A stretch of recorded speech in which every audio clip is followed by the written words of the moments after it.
Kunigas Šventosios Marijos Magdalietės Gabrielius, OCD, 12 sekmadienis po sekminių. Gerasis samarietis. Išversta iš Divine Intimacy. Father Gabriel of St. Mary Magdalene, OCD, 10 Books and Publishers, 1963. Stojimas Dievo akivaizdon. O viešpatie, įspauski mano širdį tavo meilės įsakymą ir pavyzdį, kurį tu mums parodėjai.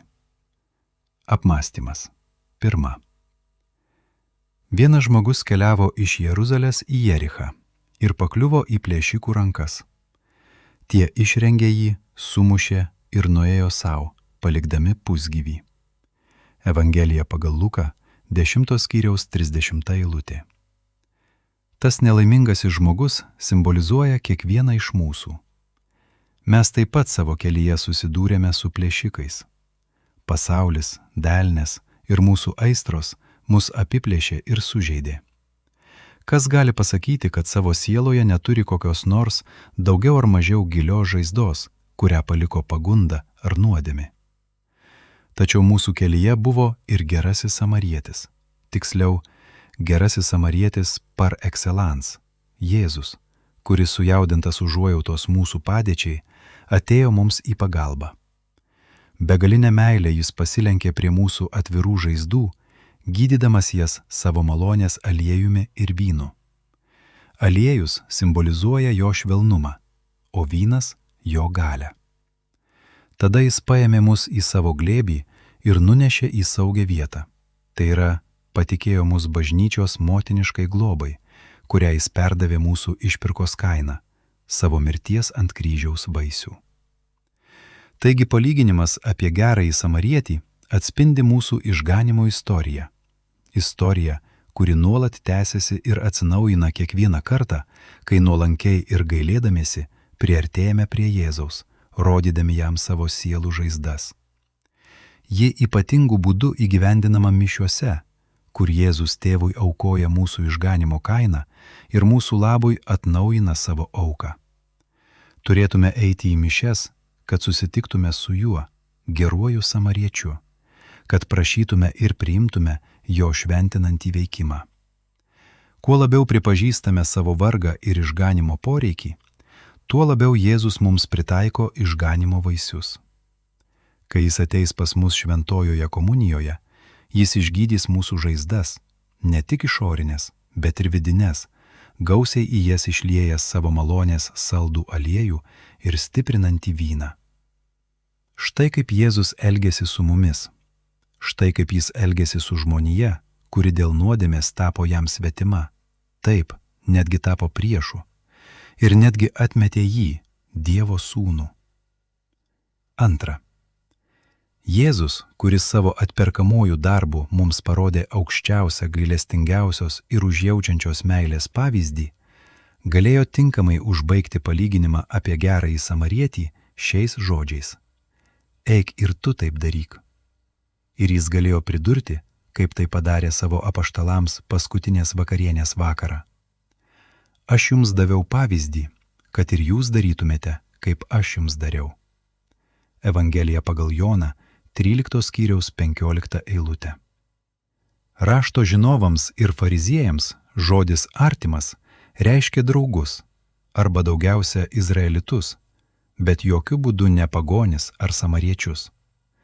Tačiau gelbėtojas peržengė šią siaurą interpretaciją ir kaip konkretų įstatymo įsakytos meilės pavyzdį pasiūlė atlikti gailestingumo darbą priešui. Gerasis samarietis suteikė pagalbą vargšui žydui, kurį paliko be pagalbos, ir apleido kunigas bei levitas, jo paties tautiečiai. Jis neatsižvelgė į neapykantą, kurią žydai jautė samariečio tautai. Ši visuotinė meilė turi būti išskirtinis Kristaus įkurtos naujosios religijos bruožas. Šventasis Jokūbas rašė: tyras ir nesuteptas maldingumas Dievo, mūsų tėvo akyse yra šelpti našlaičius ir našles jų sielvarte. Jokūbo laiškas, 1 skyriaus 27 eilutė. Nėra tikros religijos be meilės artimui, ypač kenčiančiam artimui. Rašto žinovai ir fariziejai, netgi jų kunigai, kurie religiją buvo pavertę vien išoriniu formalizmu, o meilės pareigas taip abejingai apleido, suprato, kad gerojo samariečio palyginimu buvo pasmerkti. Deja, net tarp krikščionių pasitaiko pamaldžių žmonių, kurie kruopščiai stengiasi nepraleisti nė vienos iš maldingumo pratybų, tačiau be jokių dvejonių palieka likimo valiai kenčiančiuosius. Jie nesuvokė tikrosios vidinės religijos prasmės, o apsiribojo tik išoriniais ritualais. Religija suteikia mums gilų mūsų santykio su Dievu suvokimą. Jis yra mūsų tėvas, o mes jo vaikai. Tačiau jei mes visi esame to paties tėvo vaikai, kodėlgi mes nelaikome savęs broliais? Tikrasis pamaldumas glūdi mūsų dieviškosios sūnystės ir brolystės su visais žmonėmis bei išimčių įgyvendinime. O tas, kuris iš tikrųjų jaučiasi broliu, niekada nebus abejingas kitų poreikiams ir kančioms. Pokalbis. O Viešpatie, kuo geriau suprasiu tavo meilę mums, tuo labiau būsiu pasiryžęs atsisakyti savo malonumų ir naudos, kad tarnaudamas savo artimui patikčiau tau. Tada visiškai nesirūpinsiu tuo, ką galiu prarasti. Galvosiu tik apie savo artimo gerovę ir apie nieką kitą. Kad tau, mano Dieve, suteikčiau didesnį džiaugsmą, padėk man pamiršti save kitų labui, o jei reikės, netgi paaukoti savo gyvybę, kaip tai padarė daugelis kankinių. Šventoji Jėzaus Teresė, mąstymai apie Dievo meilę 7. O meilė, tu esi tas saldus, šventas ryšys, jungiantis sielą su jos kūrėju. Tu sujungi Dievą su žmogumi, o žmogų su Dievu. Tu išlaikai Dievo sūnų prikaltą prie šventojo kryžiaus medžio. Tu suvieniji tuos, kuriuos skiria nesantaika. Tu praturtini dorybę tuos, kurie yra vargšai, nes tu suteiki gyvybę visoms dorybėms. Tu atneši taiką ir numalšini neapykantą bei karą. Tu suteiki kantrybę, jėgą ir atkaklumą už kiekvieną gerą ir šventą darbą.